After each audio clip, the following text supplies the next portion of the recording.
Ready to do this? Yeah. Everything's set? Maybe we won't get swept away. Doors are latched. Her potty toys are still. This Hensley motivation. Let's see, windows are locked. Counters are clear. Doors are locked. Shower doors locked. We are good to go.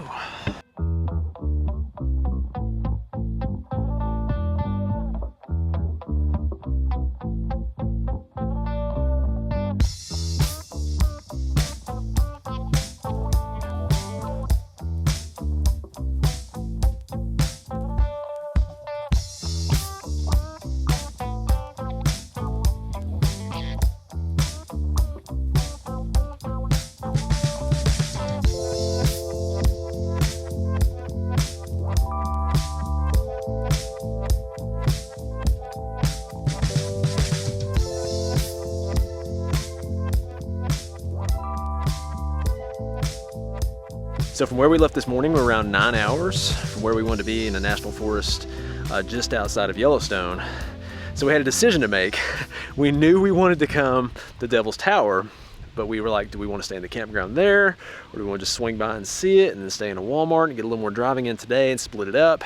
But you've got to detach your RV from your vehicle because we're too long here anyways. So we pulled in, there was a site here, first come, first serve, and then this was our view. So we decided, yeah, we'll just stay here. So we're gonna stay here tonight and we'll have a long day tomorrow instead of splitting it up like we thought about doing. This tower's like a different kind of beautiful, but I really like it. And this just feels like a very peaceful area. Sandwich time. Oh, Marissa's eating the ends for us. She's taking one for the team. Oh, that's your plate. I was gonna eat an end too. I'll eat 2 ends if I need to. Just because the camera's on. What's your first impression of Devil's Tower? Eat your sandwich. This is awesome. I like it. Yeah. It's a little foggy, so hopefully once that kind of clears, we'll see a clearer picture. But It's your first time in Wyoming? It is. Yep. First time. And her first time? And her first time? My family used to do like short burst trips in the summer, like 2-week-long trips, which we see a lot of people doing. They're fun, they're hectic. You almost need time to recover. RVing's a little different kind of travel. You get to immerse yourself a little more in the area, whereas with 2 weeks going out west from Tennessee, we were booking it. I'm not a big fan of setting up camp just for one night. We try to at least do 2 nights with that, but we're gonna have to detach the trailer anyways. When there's no hookups, it really doesn't take that long to set up. We got no water, no electric, no sewer. I mean, less than 10 minutes and we're set up.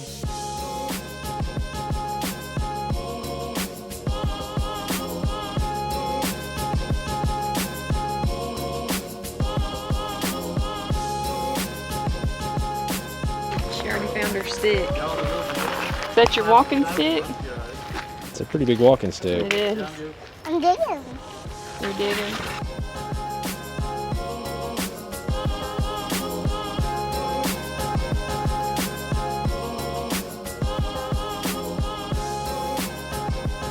We're at Devil's Tower National Monument. This is actually kind of special because it's the first national monument in the US. It was dedicated in 1906. So you can climb this boulder area if you want, up to kind of like where that tree line starts, somewhere around there. You can still climb all the way up if you want, but you have to get a permit for that. So the fastest time that someone climbed that was in the 1980s, and he climbed in 18 minutes. Usually it takes 4 to 6 hours to climb that. I just don't. You sure you read that right? Yes. All right. It's your neck. It's even in the brochure here. Oh, wow. Is it? Yeah. That's crazy. Yeah. So this place is special for multiple reasons. To 20 different Indian tribes, this place is sacred ground. So you'll see a lot of just the ribbons tied in the trees, and you know, you're not supposed to disturb any of that. That's what that is.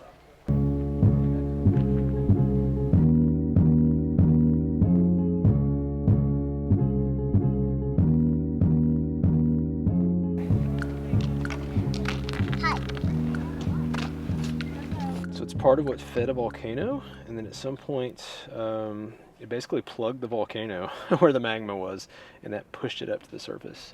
So that's the scientific story behind one of the ways this might have been formed. Marissa has the real story, though. So the rest of the story, like Paul Harvey would say, is there was some girls being chased by some bears, and they hopped up on a rock that was 3 feet tall, and they were about to be in trouble, and they prayed to the rock and they said, you know, rock, save us. And the rock kept growing and growing and growing until the bears were clawing on the rock, and that's where it gets its claw marks. And so that's why it's as tall as it is, to save the girls from the bear. That's the legend. All the boulders, they're saying, are the paws of the bear that fell off. Paws of the bear that fell off, and then that's the claw marks, I Yeah. guess? Okay. Hensley, look at that view.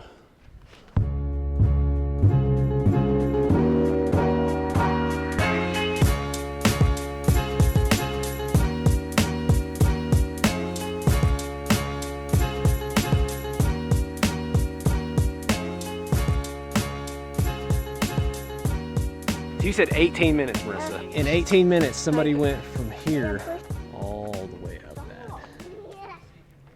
In 18 minutes? How in the world? It's gonna take me 18 minutes to get over there in that trail. So you can see Devil's Tower from miles away.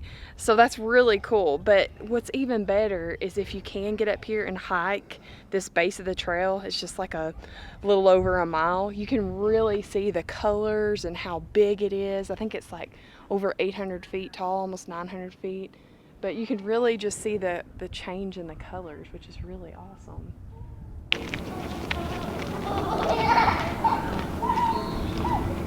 you find you a puddle?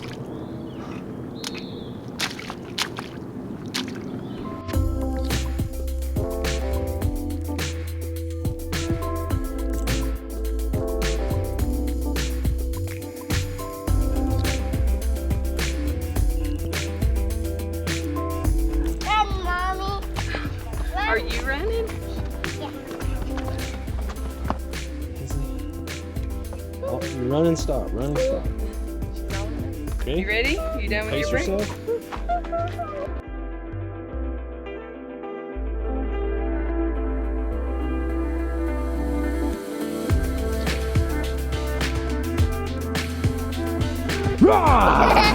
That's not you. Down there.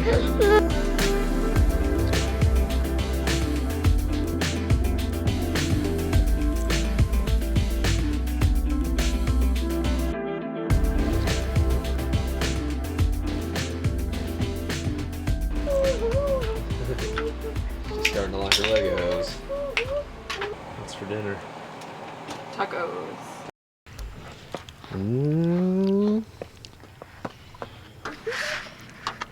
It's good, babe. Thank you. Cool. It's hard to make healthy good.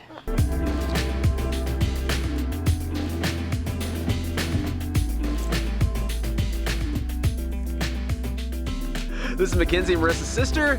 I thought it might be cool to because I need to show her around anyways and show her how things work in the RV, especially since we'll be doing a lot of boondocking. So it's a little bit different. Now, she stayed with us in the Class A last year in Colorado.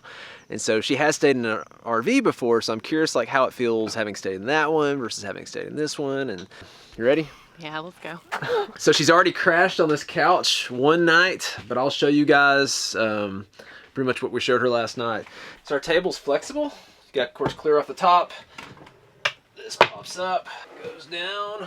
And so all Mackenzie's stuff for the bed we keep back here. Now when Mackenzie's not staying with us or somebody's not staying with us, we have other things stored back here, but we've moved all that to the van.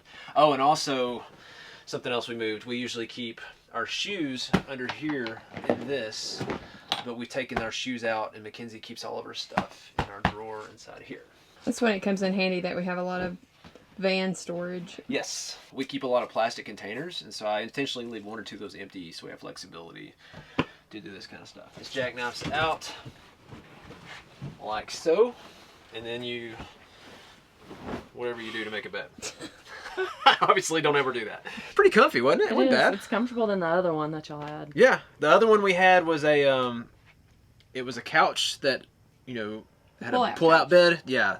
Which is just, it wasn't very comfortable. You always had those bars sticking in your back if you ever slept in one of those. We tried to soften that up, but it just was never great. This is pretty much always gonna be left on. This is where you can charge your stuff, your phone. You got USB ports, power plugs, all that works through solar. As far as lights and lighting, these take a lot of power. So if you want lights while you're in this area, you'll probably want to use this light. This is our LED light. It doesn't use near as much power, and it puts out tons of light. This is where the trash is at, right down here. Oh, Do you have to duck to get in here? I think she's just, now this would be close. How tall are you, Mackenzie? 6'3". 6'3". So if you're over 6 feet, try out some Airstreams. I'm curious But she can to see stand how up. the shower's Yes. gonna go. You're gonna have to stand You're in there, gonna be Mackenzie. pretty tall for the shower. This is the big thing when we're boondocking is conservation. So you want to make sure, like this light is on right now, we want to have this off as much as you can. When you get done with the light, turn it off. When you're washing your face or using the sink, don't like leave it running the whole time. If you're brushing your teeth, you know, just get what you need, turn it off, turn it on, turn it off. You're always turning stuff off and on. So the shower is the same concept. We're gonna make her get in there. First thing we need to do, the most important part, is to see how tight it is for you in the shower. Oh my gosh. I got my shoes on. It's okay. You got your shoes on, so that's gonna add what, an extra inch? Oh, yeah, okay, it's pretty bad. Like, move All right, that's pretty bad. Okay, well, maybe they'll. Oh yeah, come on, just come on out. Maybe they'll always be a bathhouse. This is where we keep our shampoos. This is Marissa may have to remind me. I don't use this one ever. This is shampoo, right, Marissa? Shampoo, conditioner, soap, and then Hensley soap. Okay. Let me show Marissa's version of the military shower first.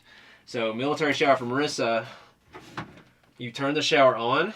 So you flip this right here on, and you've got a second on-off nozzle right here. Is this right here? So this controls the flow. So Marissa's military shower, she cranks it on as hot as it'll go, and then she just kind of turns this down just a little bit and just lets it run the whole time. That's not true. I turn it off. When she gets done, she turns it off. No. I turn it off in the middle of the shower. So she does turn it off in the middle of the shower. I do more of a, we call it a Cub Scout. Cub Scout shower is what we call hers. Instead of military. So this is how I do a military shower. I'm sure there's other ways to do it. So this is kind of the saver on this shower. You've got this thing's really cool. I thought it was annoying to start with, but you push this in and you can raise and lower this to any level you want. If I'm starting lower, for instance, I would have it low right here. That's on, and I'm gonna, of course, have this off to start with, and when I need it, I'll turn it on about halfway. I'll turn around like this. And you're getting wet. As soon as I get wet and I've got my loofah wet or whatever, then I'm immediately turning it off. And then so I'm soaping. So basically while you soap, the water's off. And then the only time you're turning the water on is either to rinse or to wash off the soap.